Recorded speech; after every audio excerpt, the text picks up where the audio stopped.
सनातन धर्म में एकादशी तिथि का विशेष महत्व है। यह दिन पूर्णतया जगत के पालनहार भगवान विष्णु को समर्पित होता है।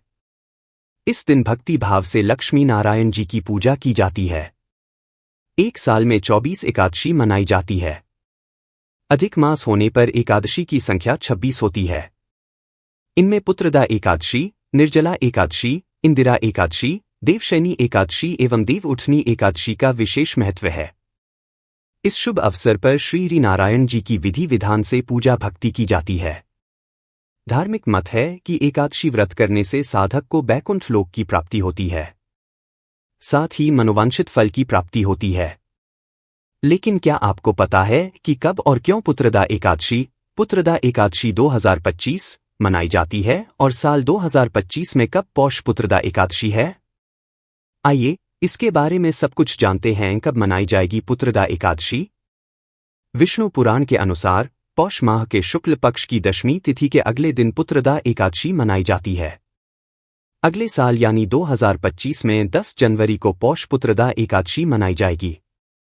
इस व्रत को करने से निसंतान दंपति एवं नवविवाहित साधकों को पुत्र रत्न की प्राप्ति होती है।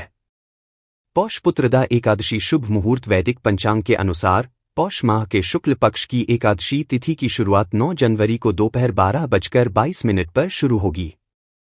वहीं पौष पुत्रदा एकादशी तिथि का समापन 10 जनवरी को सुबह 10:19 पर होगा।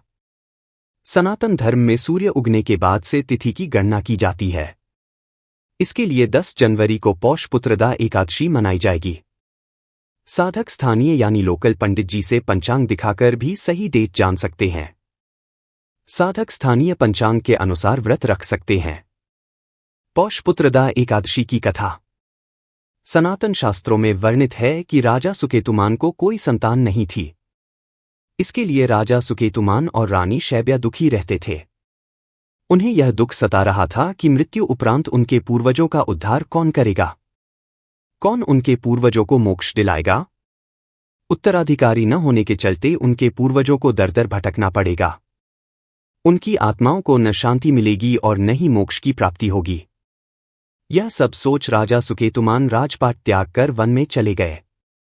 वन में उनकी मुलाकात ऋषियों से हुई। उस समय राजा सुकेतुमान ने अपनी व्यथा परेशानी सुनाई। तब ऋषियों ने राजा सुकेतुमान को पौष पुत्रदा एकादशी का व्रत रखने की सलाह दी।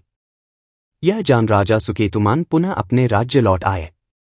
इसके बाद राजा सुकेतुमान और रानी शैब्या ने पौष पुत्रदा एकादशी का व्रत रख भगवान विष्णु की पूजा करें। कालांतर में राजा सुकेतुमान को पुत्र रत्न की प्राप्ति हुई। उस समय से यह पर्व हर वर्ष पौष महीने में मनाया जाता है।